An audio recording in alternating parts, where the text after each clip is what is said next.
Hello friends, आज हम लोग पढ़ने वाले हैं चैप्टर 4 क्लास 10th का एनसीईआरटी, जिस चैप्टर का नाम आपको स्क्रीन पर दिख रहा है, कार्बन एंड इट्स कंपाउंड्स। अच्छा, ये कार्बन क्या होता है और ये कंपाउंड क्या होता है, ठीक है। आज हम लोग उसको बहुत ही डिटेल से पढ़ने वाले हैं। अब मेरा पक्का दावा है कि इस वीडियो को देखने के बाद आपको कहीं भी कार्बन में डाउट नहीं आएगा। Now let's start. उससे पहले हम लोग देखते हैं आज का हमारा मोटिवेशन क्या है। कलर चेंज कर लेते हैं। कहता है कि जिस काम में काम करने की हद पार ना हो, जिस भी काम में काम करने की हद पार ना हो, वो काम किसी काम का नहीं होता है। कहने का मतलब, अगर आप कोई काम कर ही रहे हैं तो उसको अपने एकदम पूरा दिलो जान से करिए ना, ताकि वो एकदम हद पार कर दे। यानी उस हद तक आप उसमें इफर्ट लगा दीजिए कि आपसे बेहतर उसमें आज तक जीवन में कोई बेस्ट नहीं कर पाया हो, ठीक है। इसलिए अगर आप पढ़ाई भी करते हैं, ठीक है, तो उस काम को एकदम बहुत ही बेस्ट, अपने आप को एकदम बेस्ट करके दिखाइए, ठीक है। अपने फील्ड का एकदम इतना बढ़िया खिलाड़ी बन जाइए कि चाह के भी आपको कोई आउट ना कर सके। समझ गए हैं? इसीलिए यही बात है जो यहाँ पे ये कह रहा है, ठीक है। जिस काम में काम करने की हद पार ना हो, वो काम किसी काम का नहीं। इसलिए एकदम काम को अगर पढ़ते हैं तो इतना हद तक पढ़िए, ताकि इतना इफर्ट डालिए कि आपसे बेस्ट उसमें कोई ना कर सके। Okay, now let's start.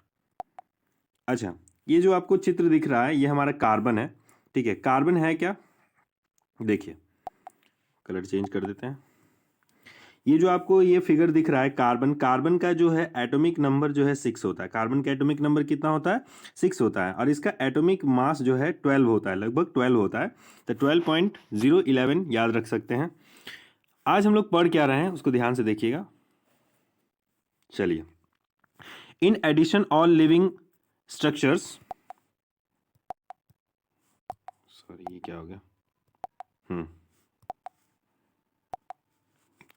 कह रहा है in addition all living structures, छोटा कर देते हैं हल्का। In addition all living structures are the carbon based. कहने का मतलब है दुनिया का कोई भी लिविंग स्ट्रक्चर हो, कोई भी चीज अगर बना हो, वो लगभग कार्बन से ही बनता है। कौन कौन सा लिविंग स्ट्रक्चर हो सकता है भाई? चाहे वो फूड हो, चाहे वो प्लास्टिक हो, प्लास्टिक, चाहे वो कोई भी अदर मटेरियल हो, कोई भी थिंग्स हो, कोई भी थिंग्स हो, वो सब लगभग किससे बनते हैं? कार्बन से ही बनते हैं, ठीक है। Is that clear? तो ये बोल रहा है ऑल लिविंग, लिविंग हो या नॉन लिविंग थिंग्स हो, स्ट्रक्चर्स आर कार्बन बेस्ड। जो हमारा बॉडी है वो भी कार्बन से ही मिलके बना है, ठीक है। The atom of carbon present in the earth crust, क्या लिख रहा है? The atom of carbon present in the earth crust and the atmosphere is quite merge. कहने का मतलब है, अगर आप कार्बन को खोजने जाइएगा, क्या करने जाइएगा? अगर आप कार्बन को खोजने जाते हैं, ठीक है, तो आपको कहाँ कहाँ मिलेगा? दो जगह मिलेगा। पहला पार्ट आपको कहाँ मिलेगा? अर्थ पे, अर्थ के क्रस्ट पे मिलेगा। कहाँ मिलेगा? अर्थ के क्रस्ट पे। दिखाते हैं हम बना के अर्थ। अगर ये अर्थ है, ठीक है, तो अर्थ का ये जो नीचे वाला पार्ट है हम लोग इसको क्रस्ट बोलते हैं। क्या बोलते हैं? क्रस्ट। ऊपर वाला पार्ट जो है ये हमारा एटमोस्फेयर है। क्या है? एटमोस्फेयर, एटमोस्फेयर, ओके, ठीक है। एटमोस्फेयर है, लगता है यहाँ पे स्पेलिंग मिस्टेक हो गया। एटमोस्फेयर,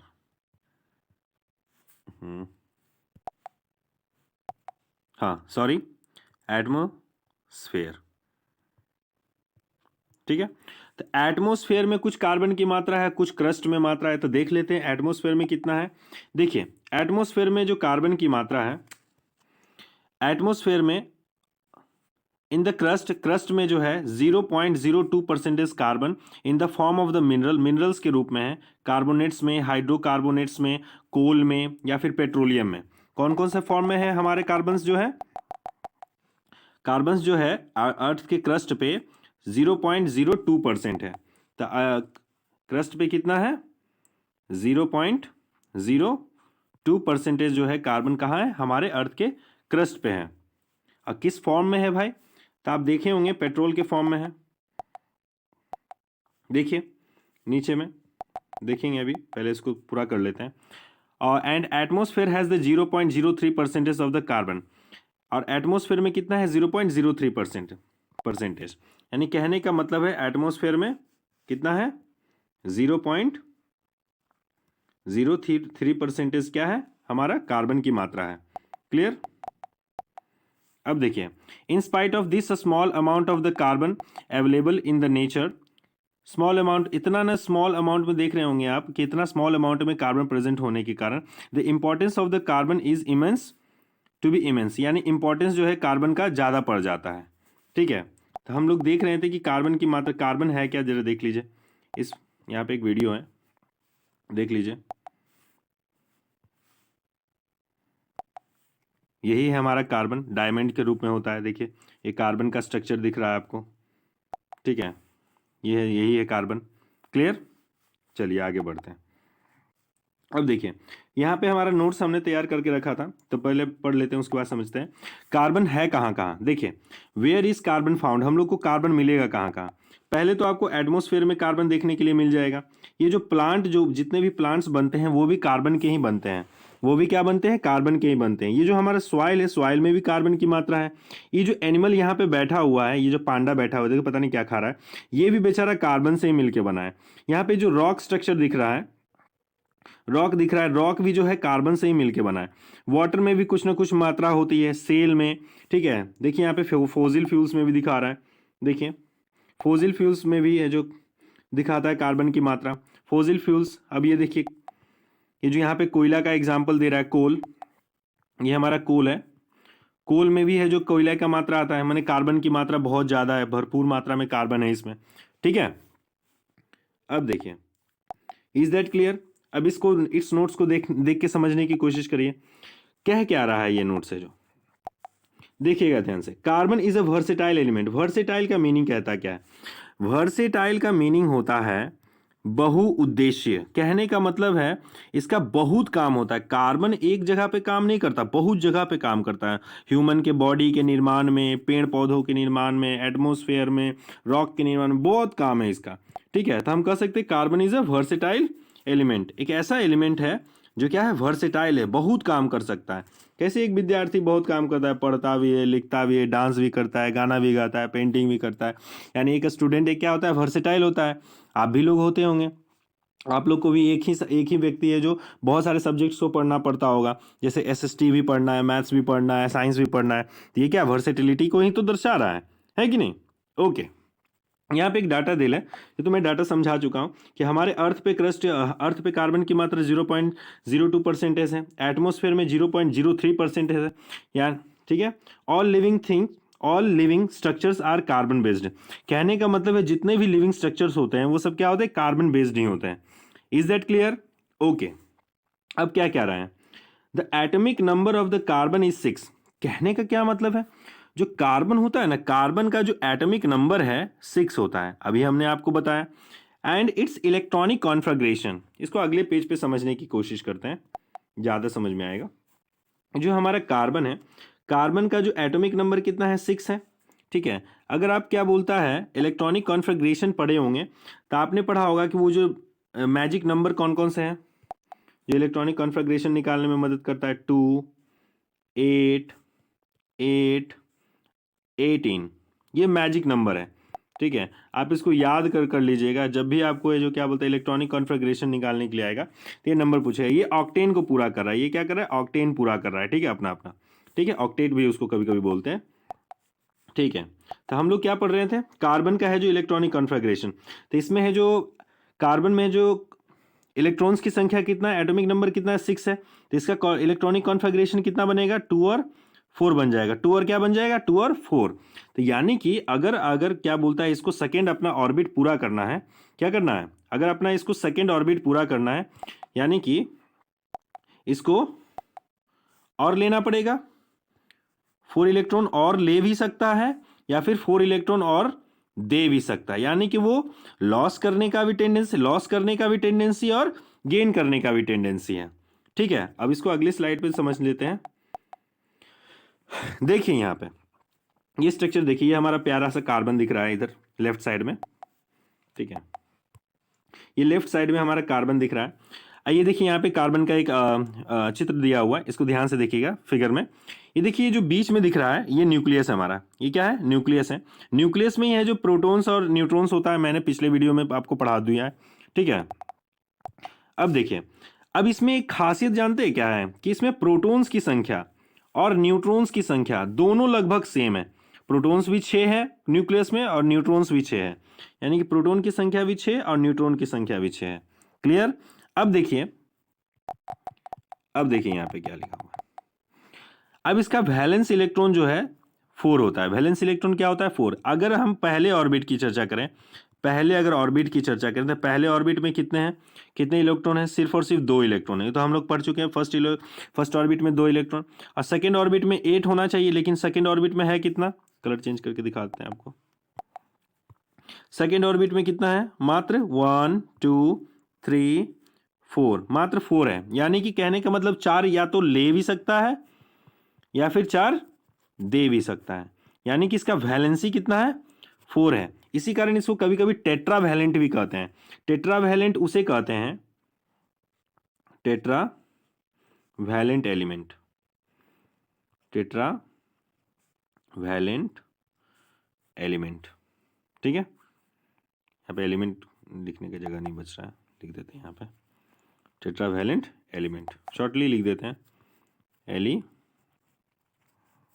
ठीक है, जगह नहीं बच रहा है। इसको कभी कभी टेट्रा वैलेंट एलिमेंट भी कहते हैं। Is that clear? आगे बढ़ते हैं। अब देखिए यहाँ पे ये बात लिखी हुई है एकदम स्पष्ट रूप से। जैसे ये जो हमारे यहाँ पे चित्र दिख रहा है कार्बन का, तो ये तो हमको बीच में क्या दिख रहा है? न्यूक्लियस दिख रहा है। इसको गौर से देखिएगा, ये जो बीच में आपको दिख रहा है ये क्या है? न्यूक्लियस है। रेड कलर में, ब्लू कलर में दिख रहा है, ये क्या है? न्यूक्लियस है, जिसमें हमारा प्रोटॉन्स भी है और न्यूट्रॉन्स भी। अभी मैंने पढ़ा कि प्रोटॉन्स की संख्या 6 और न्यूट्रॉन्स की संख्या भी इसमें 6 होता है। क्लियर? Is that clear? अब देखिए, अब इसमें है जो क्या बोलता है, बाहरी इलेक्ट्रॉन में कितने हैं? बाहरी सेल में यानी बाहरी ऑर्बिट में कितने इलेक्ट्रॉन है? 4 इलेक्ट्रॉन है। अभी मैंने हम लोगों ने पीछे देख लिया है। ठीक है, देखिए यहाँ पे लिखा हुआ क्या है।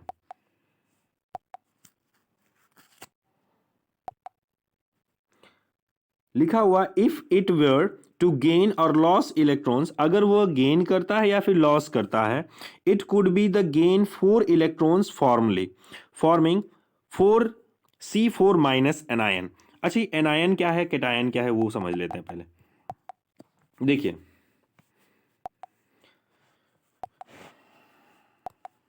एनायन, ओके, पहले कैटायन समझ लेते हैं। कैटायन क्या है? कैटायन, कैटायन क्या है? अगर कोई एलिमेंट पॉजिटिव चार्ज रखता है, क्या रखता है? अगर कोई एलिमेंट पॉजिटिव चार्ज रखता है, कहने का मतलब है पॉजिटिव चार्ज कैसे रखेगा? यानी कि इलेक्ट्रॉन को गेन करेगा। क्या करेगा? अगर इलेक्ट्रॉन्स को क्या करेगा? अगर वो इलेक्ट्रॉन को गेन करता है, क्या करता है? गेन करता है, सॉरी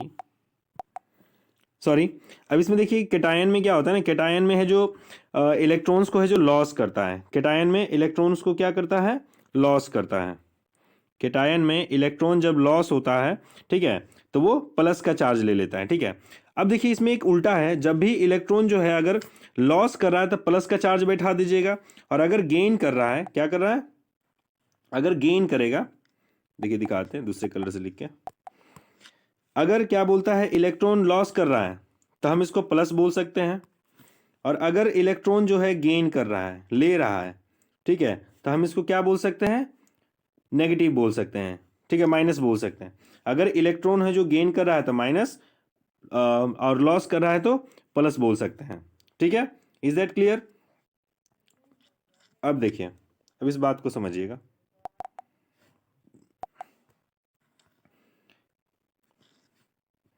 अगली स्लाइड में समझाते हैं। कहना है कि अगर कैटायन है,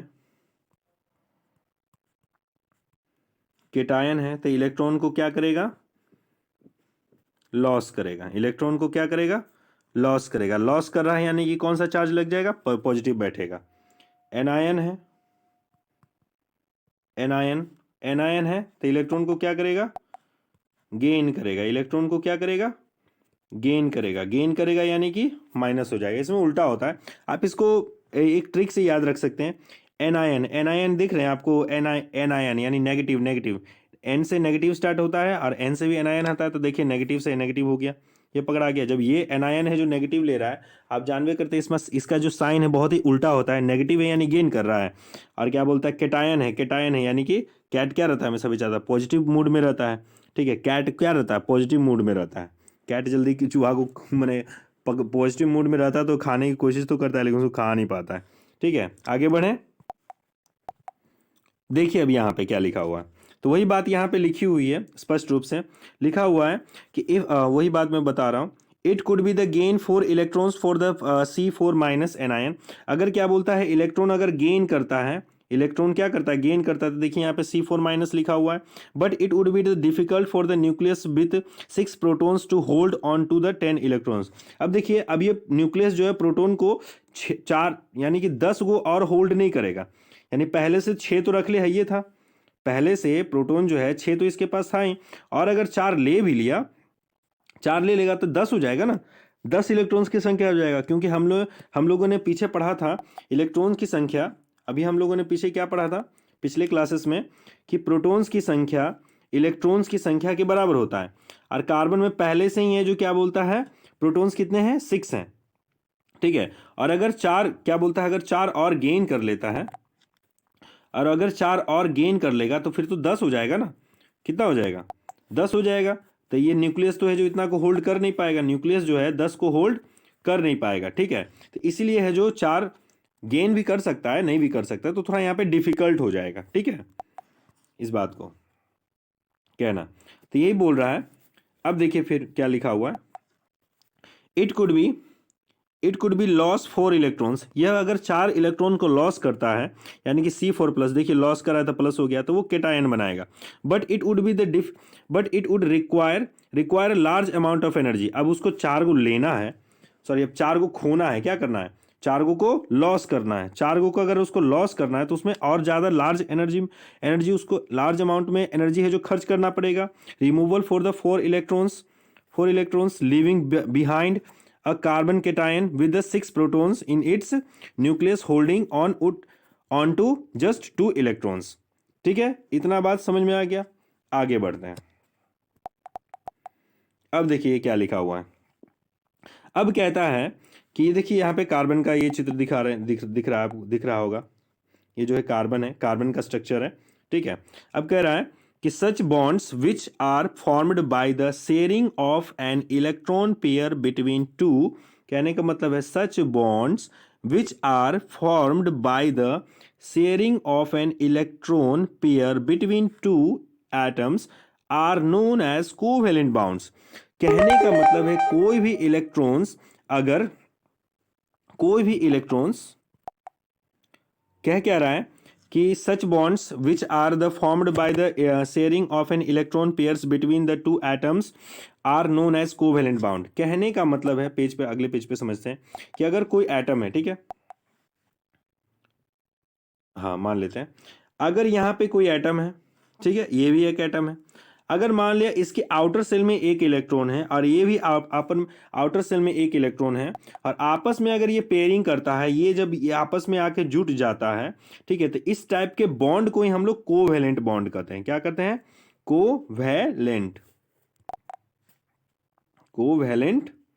बॉन्ड कहते हैं। क्या कहते हैं, कोवेलेंट बॉन्ड कहते हैं। Okay, is that clear. कहने का मतलब है जब इलेक्ट्रॉन्स का जो पेयर है जो है आपस में जब पेयर शेयर करता है और एक टाइप का बॉन्ड का माने निर्माण करता है, उसी को हम लोग कोवेलेंट बॉन्ड कहते हैं। यही बात यहाँ पे लिखा हुआ है। Such bonds which are the formed by the sharing of an electron pair between two atoms are known as covalent bonds. Covalent bonded molecules are seen to have strong bonds within the molecules। अगर हम देखें तो इन सभी का जो bonds है, इसका जो बॉन्ड है बहुत ही स्ट्रांग होगा। क्या रहेगा, बहुत ही स्ट्रांग होगा। इसका जो बॉन्ड है बहुत ही स्ट्रांग रहेगा। लेकिन इंटरमॉलिक्यूलर फोर्सेस जो है, इंटरमॉलिक्यूलर फोर्स यानी दो मॉलिक्यूल्स के बीच में जो फोर्स लगता है उसको हम लोग इंटरमॉलिक्यूलर फोर्स बोलते हैं, वो वीक होता है।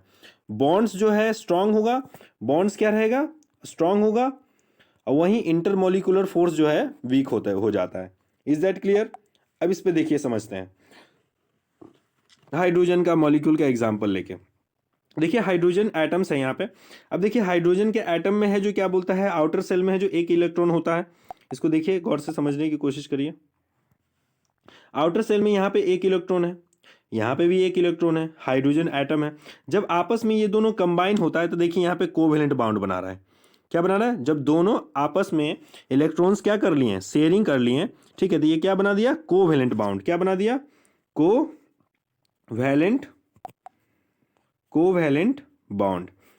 ठीक है, यानी कि जब इलेक्ट्रॉन है जो आपस में पेयरिंग करता है तो बनाता है कोवेलेंट बॉन्ड बनाता है। क्लियर? ये हाइड्रोजन एटम समझ गए। और एक एग्जांपल लेते हैं। अब देखिए ऑक्सीजन का देख लेते हैं। ऑक्सीजन का अगर हम देखें तो ऑक्सीजन का एक पेज पे समझाते हैं आपको। ऑक्सीजन का देखते हैं। ऑक्सीजन का है जो कितना होता है, 8 होता है ना, तो इसका इलेक्ट्रॉनिक कॉन्फ़िगरेशन क्या होगा, 2 6 8 हो गया। यानी कि अगर इसको ऑक्टेन अपना पूरा करना है, ऑक्टेन अपना पूरा करना, यानी कि इसको और कितने इलेक्ट्रॉन की जरूरत है, 2 इलेक्ट्रॉन और की जरूरत है, 2 इलेक्ट्रॉन और की जरूरत है। कहने का मतलब है, समझाते हैं आपको। चलिए पिक्चर है ही मेरे पास, देख लीजिए। यहाँ पे देखिए, अब यहाँ पे इलेक्ट्रॉन्स देख लीजिए। यहाँ पे देखिए आउटर मोस्ट सेल में कितने इलेक्ट्रॉन्स है, 1 2 3 4 5 6। ठीक है, 6 इलेक्ट्रॉन्स है। तभी मैंने बताया कि इलेक्ट्रॉनिक कॉन्फ़िगरेशन में किसका है जो क्या बोलता है, आउटर सेल में कितने इलेक्ट्रॉन्स रहेंगे, 6 इलेक्ट्रॉन्स है। ठीक है, तो 6 इलेक्ट्रॉन में से ये क्या कर रहा है ना, जब दो दो एटम को, सॉरी, 2 इलेक्ट्रॉन्स को क्या कर रहा है, शेयर कर रहा है, बॉन्डिंग कर रहा है। क्या बना रहा है, कोवेलेंट बॉन्ड बना रहा है। जब 2 पेयर का कोवेलेंट बॉन्ड बना रहा है, ठीक है, ऑक्सीजन कितने पेयर का कोवेलेंट बॉन्ड बनाता है, 2 पेयर का। क्योंकि अब बेचारा इसको है जो 2 को की जरूरत है, तो ये इससे 2 को ले लिया, और ये है जो इससे 2 को ले लिया। ठीक है, दोनों आपस में बेचारा काम कर लिया और क्या बना दिया, कोवेलेंट बॉन्ड बना दिया। देखिए दोनों को तो पूरा करना ही था ना अपना ऑक्टेन, तो इससे क्या किया ना कि इससे जो है अपना दो, ये अपना 2 को पूरा कर लिया कोटा, और इससे है जो ई जो है अपना कोटा पूरा कर लिया। ठीक है, दोनों अपने फायदे में है, जो फायदे के लिए जो दोनों आपस में मिल गए। तो देखिए यहाँ पे ई बेचारा इसको 2 को दे दिया, ई बेचारा इसको 2 को दे दिया, तो देख रहे हैं यहाँ पे कोवेलेंट बाउंड तो बन ही गया। दो आपस में दोनों ने है जो क्या किया, इलेक्ट्रॉन को शेयर कर ही लिया। ठीक है, अभी भी नहीं समझ में आया, हमको पता है कि थोड़ा ये जटिल है, लेकिन समझ जाइएगा। देखिए ध्यान से, कैसे समझिएगा, देखिए ध्यान से, हम समझाते हैं आपको। जैसे मान लिया कि ये का ऑक्सीजन है, ठीक है,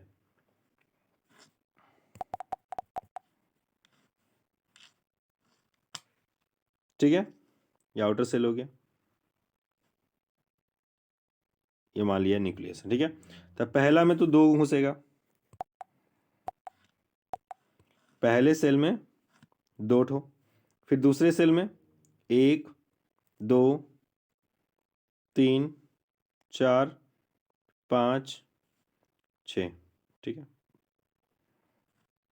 इज दैट क्लियर? अब देखिए, अब यहां पे मान लिया एक और एटम ऑक्सीजन का ले लेते हैं, ये न्यूक्लियस है। क्या ले लें, कौन सा चित्र ले लें? देखिए इसमें भी आउटर में 6 होगा, 1 2 3 4 5 और 6। यहाँ पे तो 2 ठो है। अब क्या करेगा, इसको ऑक्टेन अगर 8 पूरा करना है, अगर इस बेचारे को 8 अपना घर बनाना है, आउटर में 8 को घुसाना है, यानी इसको 2 की, क्योंकि आउटर में तो इसका 6 ही है। कहने का मतलब है इसके आउटर में तो 6 ही इलेक्ट्रॉन है। अब इसको कितना पुराना है, 8 पुराना है। दोनों को क्या करना है, दोनों को 8 पुराना है। दोनों के आउटर में कितना कितना है, 6 6 है। अब क्या करेगा, ई अपना जो है 2 इसको दे देगा, और ई जो अपना है 2 इसको दे देगा। ठीक है, तो ये 2 ले लिया तो क्या हो गया, 8 बन गया, ऑक्टेन अपना पूरा कर लिया। और ई जो है ना, इससे है जो 2 ले लिया, तो ये अपना ऑक्टेन पूरा कर लिया। तो इतना बात समझ में आ गया। तो ऐसे है जो ऑक्सीजन है जो कोवेलेंसी कर रहा है, ठीक है, इलेक्ट्रॉन्स का पेयर बना रहा है। Is that clear? वही यहां पे चित्र में दिखाया जा रहा है, देख लीजिए।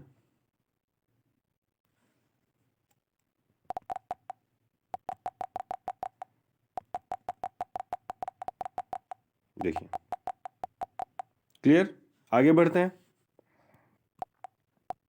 अब देखिए नाइट्रोजन, देखिए नाइट्रोजन बेचारा भी वही कर रहा है। नाइट्रोजन का है जो क्या बोलता है,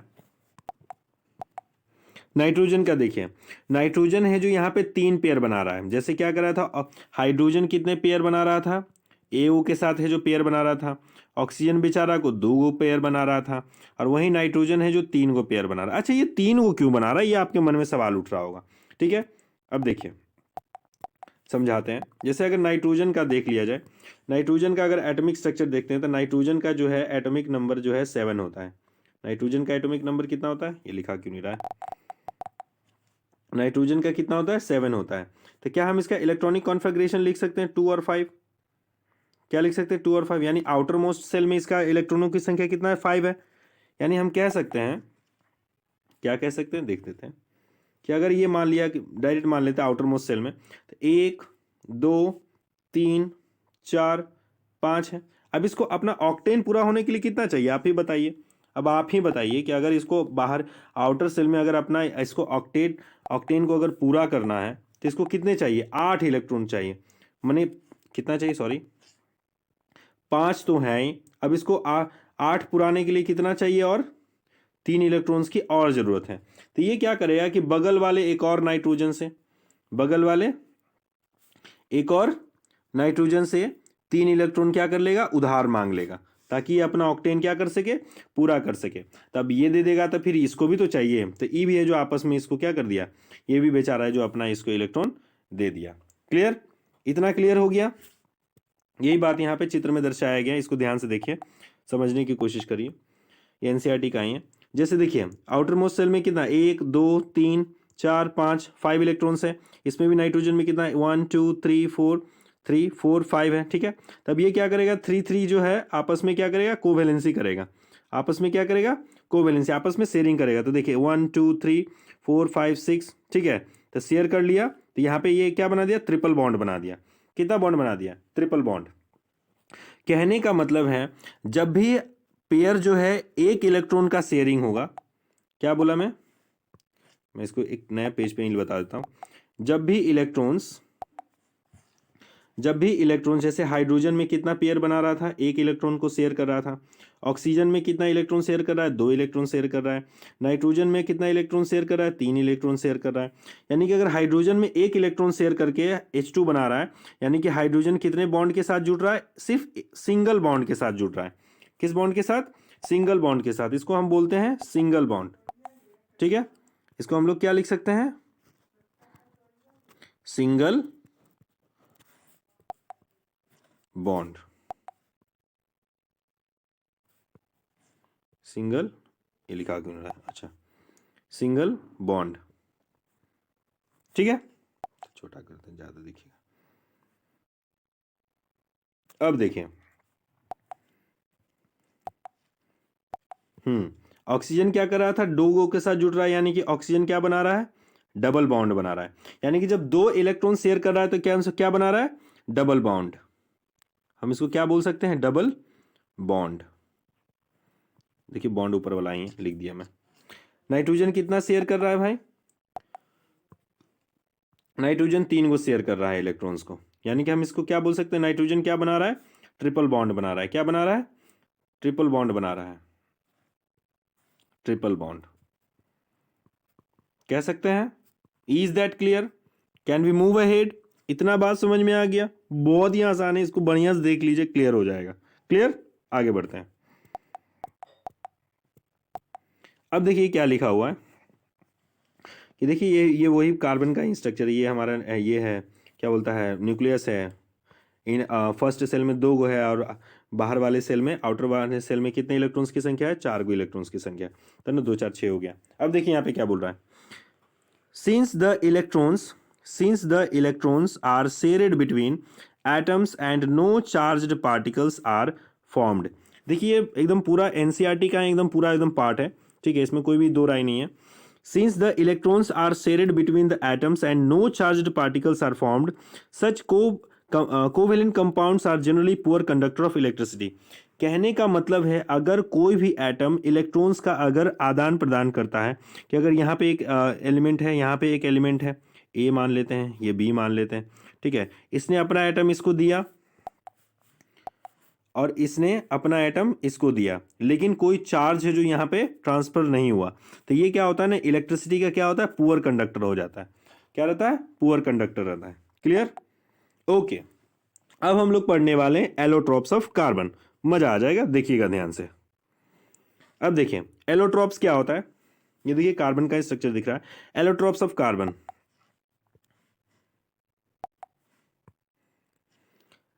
the element carbon occurs in the different forms of the nature with the widely varying the physical properties। कहने का मतलब है कार्बन जो है हमारे नेचर में बहुत अलग अलग वेराइटी के रूप में फिजिकल प्रॉपर्टीज में पाए जाते हैं। उनमें से क्या क्या आ जाता है, डायमंड भी आता है। अच्छा, डायमंड भी आता है क्या, वाह। ग्रेफाइट आता है, जो पेंसिल में होता है ना काला काला, उसी को ग्रेफाइट बोलते हैं। Are formed by the carbon atoms, are formed by the carbon atoms, but the differences lies in the manner which are the carbon's atoms are bonded to one another। कहने का मतलब सब तो कार्बन से ही बना है, तो डिफरेंसेस क्या है, डिफरेंस यही है कि बाउंडेड रहता है, कि कितना है जो कौन से, कितना कार्बन कितना से जुड़ा हुआ है। जैसे कहने का मतलब है diamond, diamond each carbon atoms is bounded to the 4 carbon atoms to form element to forms atoms forming the rigid 3 dimensional 3D structure. अब जरा समझते हैं कि डायमंड जो है 3D कैसे हो गया। डायमंड जो होता है ना, 4 को कार्बन से मिल के बन रहा है। देखते हैं कैसे है डायमंड, कैसा होता है डायमंड। कहाँ गया डायमंड, हाँ ये देखिए डायमंड। ये जो आपको डायमंड का स्ट्रक्चर दिख रहा है, यही हमारा डायमंड है। कह रहा है ना कि डायमंड जो है ना 3 गो से जुट के बनता है। कहने का मतलब है, जैसे मान लिया कि यहीं से उठा लेते, जैसे ये मान लिया एक कार्बन है, एक कार्बन, 2 कार्बन और 3 कार्बन, यानी कि पर कार्बन जो है कितने बॉन्ड बना रहा है, सिर्फ 3 गो कार्बन के साथ ही जुट रहा है। कितने कार्बन के साथ जुट, सिर्फ और सिर्फ 3 कार्बन के साथ। ऊपर में भी देख लेते हैं, एक कार्बन, चल क्यों नहीं रहा है, एक कार्बन, 2 कार्बन, 3 कार्बन, ठीक है। तो ये भी देखिए 3 ही कार्बन, यानी कि हम कह सकते हैं कि जो डायमंड है, डायमंड दिखाते हैं आपको, हाँ जो डायमंड है ये ट्रायंगुलर स्ट्रक्चर का होगा। क्या होगा, ट्रायंगुलर स्ट्रक्चर का। आपको अच्छे से दिखाते हैं, यानी कि ये जो डायमंड है, डायमंड सिर्फ और सिर्फ कितने कंपाउंड से जुट रहा है, सॉरी कितने कार्बन जुट रहा है, एक कार्बन, 2 कार्बन, 3 कार्बन, यानी कि वो कार्बन का 3 ट्राइज बना रहा है, ट्राई ट्रिपलेट बना, ट्री बना रहा है, ट्राई। ठीक है, क्लियर इतना बात, आगे बढ़े। अब देखिए ग्रेफाइट क्या है। ग्रेफाइट से तो सारे बच्चे जानते हैं ग्रेफाइट क्या होता है। ग्रेफाइट क्या करता है ना, हेक्सागोनल बनाता है, हेक्सागोनल 3D स्ट्रक्चर बनाता है। कैसे, ये 6 कार्बन के साथ जुड़ता है। कैसे भाई, देख लेते हैं हम लोग 6 कार्बन से कैसे जुड़ रहा है। जैसे देखिए यहाँ पे 1 2 3 4 5 6, यानी 6 गो के साथ देखिए यहाँ पे हेक्सागोन बना दिया। ठीक है, ऊपर में भी देख लीजिए 1 2 3 4 5 6, कितने के साथ जुट रहा है, 6 के साथ जुट रहा है। ठीक है, तो हम इसको कह सकते हैं जो पेंसिल है यही है हमारा ग्रेफाइट, यही हमारा क्या है, ग्रेफाइट। ये नीचे क्यों आ जाता है, ग्रेफाइट। ठीक है, इतना बात समझ में आ गया। Is that clear. Structure of graphite क्या बनाता है, हेक्सागोनल बनाता है। अब देखिए कार्बन का तीसरा क्या बोलता है, एलोट्रोप क्या है। अभी हम लोगों ने 3 चीज पढ़ा। कार्बन के 3 एलोट्रोप हैं। पहला एलोट्रोप है डायमंड, पहला एलोट्रोप क्या है, डायमंड। दूसरा एलोट्रोप है हमारा ग्रेफाइट, क्या है, ग्रेफाइट। तीसरा एलोट्रोप है फुलेरीन, क्या है, फुलेरीन। यानी देखिए फुलेरीन क्या होता है, फुटबॉल लाइक स्ट्रक्चर होता है, इसलिए इसका नाम फुलेरीन रख दिया। ठीक है, वो साइंटिस्ट का नाम था, उस साइंटिस्ट का नाम था बुकमिंस्टर फुलेरीन। बुकमिंस्टर फुलेरीन ने क्या किया ना कि कार्बन 60 कार्बन को, यानी 16 कार्बन को आपस में जोड़ के, ठीक है, एक स्ट्रक्चर बनाया। वो फुटबॉल लाइक स्ट्रक्चर हो गया था। ये भी क्या किया ना, हेक्सागोनल ही रखा। ठीक है, कहने का क्या तात्पर्य है, दिखाते हैं अब आपको अगले पेज पे। एक नया पेज खोल देते हैं, कहाँ गया हेक्सागोन, हाँ अब देखिए इन्होंने क्या किया ना, अरे ये क्या हो गया, हाँ नीचे आओ, सीधा हो जा मुन्ने, ठीक है। अब देखें, अब यहाँ पे क्या है ना कि 6 गो कार्बन है जो आपस में जुड़ रहा था। यहाँ पे 1 carbon, 2 carbon, 3 carbon, 4 carbon, 5 carbon, 6 carbon, इसी को उन्होंने क्या किया कि फुलेरिन नाम दिया, ठीक है। उन्होंने ग्रेफाइट में भी ये जो हेक्सागोनल को ही यूज किया था, लेकिन वो 3D माने गोल नहीं बना पाए थे, ठीक है। तो वो ग्रेफाइट था, ये एकदम पूरा फुटबॉल लाइक स्ट्रक्चर हो जाता है, देखिए एकदम फुटबॉल लाइक स्ट्रक्चर हो जाता है। ये देखिए ये भी फुल रही, देखिए 1 2 3 4 5 6 है कि नहीं, क्लियर। आगे बढ़ते हैं। अब देखिए यहाँ पे भी वही सारी बातें लिखी हुई है जो मैंने आपको समझा दिया, ठीक है। यहाँ पे एनसीईआरटी का है cutting, more to know structure of diamond, structure of graphite, C60 buckminsterfullerene के नाम पर ही है जो ये रखाया था, ठीक है। Diamond can be synthesised by the, देखिए यहाँ पे लिखा हुआ है diamond can be synthesised by the subjecting the pure carbon to high pressure and temperature, यानी डायमंड को बना भी सकते हैं हाई प्रेशर और टेम्परेचर देके, सिंथेटिक डायमंड इसको बोलते हैं, ठीक है। और ये क्या होता है, इंडिस्टिंग्विजिबल इन द नेचर फॉर्मेशन, ठीक है। Fullerene forms the another class of the carbon allotropes, the first one to identify the C60 which has the carbon among the arranged in the shape of the football। उन्होंने क्या किया, 60 को carbon को, कितने carbon को, 60 को carbon को उन्होंने फुटबॉल के रूप में अरेंज कर दिया और उन्होंने यह इसका डिस्कवर कर दिया, ठीक है। इस प्रकार से बच्चों हम लोगों ने यहाँ तक तो अपना चैप्टर खत्म कर लिया है। आगे के पार्ट है जो हम लोग अगले वीडियो में देखेंगे, बहुत ही डिटेल से देखेंगे, ठीक है। और हाँ भाइयों, अगर आपको ये वीडियो अच्छी लगती है तो लाइक और सब्सक्राइब और कमेंट जरूर करें। ओके, जय हिंद, जय भारत।